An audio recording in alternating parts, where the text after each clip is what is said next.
Come to the urgent question. I'm once again reminding ministers on the requirement in the government's own ministerial code that major announcements should be made in the House in the first instance and not to the media. This applies to Secretary of States.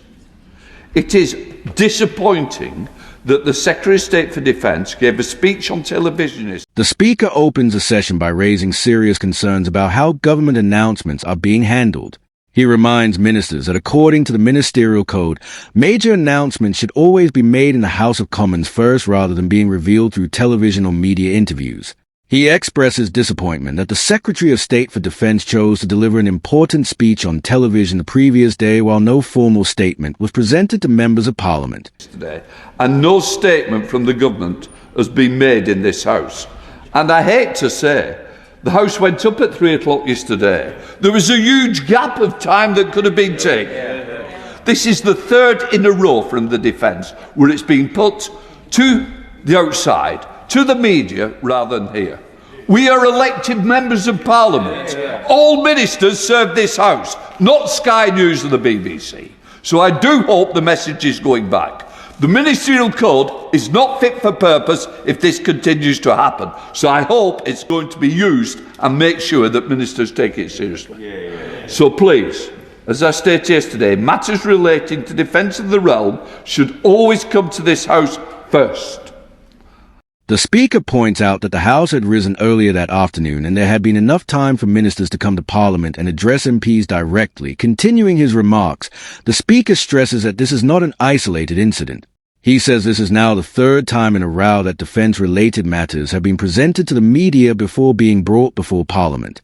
He firmly reminds ministers that members of Parliament are elected to represent the public and deserve to hear important government decisions first. According to him, I now call James Cartledge to ask his urgent question. Thank you, Mr. Speaker. To ask the Secretary of State for Defence if he will make a statement on the use of lasers by the Russian spy ship Yantar. Mr. Speaker, with your permission, I would like to make a statement on the Russian main directorate of deep sea research. To the Minister gently. Unfortunately, it's not a statement. That's what I was wished. We are answering an urgent question. And I think that is the big problem, that somehow different departments have decided that statements don't matter. I know it's not the gentleman in question, but I hope the message is going to go back to the Defence Secretary and that people are listening how important this House is comes first. Minister. Mr. Speaker, I will pass the message into the broader team.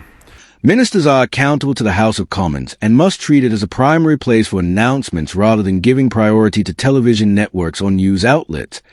The Speaker warns that if this practice continues, it risks undermining the purpose of the ministerial code itself. He emphasizes that matters concerning the defence of the country should always be presented to Parliament first so that elected representatives can question and scrutinise the government properly. As the session continues, the Minister responds and acknowledges the Speaker's concerns, saying the message will be passed on.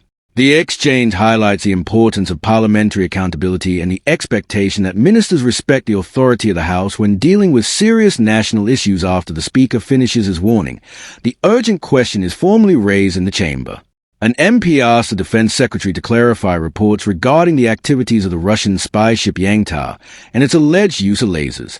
As the Minister begins to respond, the Speaker quickly interrupts to remind the House that this is not a full government statement, but an answer to an urgent question. He stresses again that this situation highlights a wider problem of departments choosing not to deliver proper statements in Parliament. The Speaker makes it clear that the House of Commons must always come first and that ministers should respect its role as a central place for accountability and scrutiny.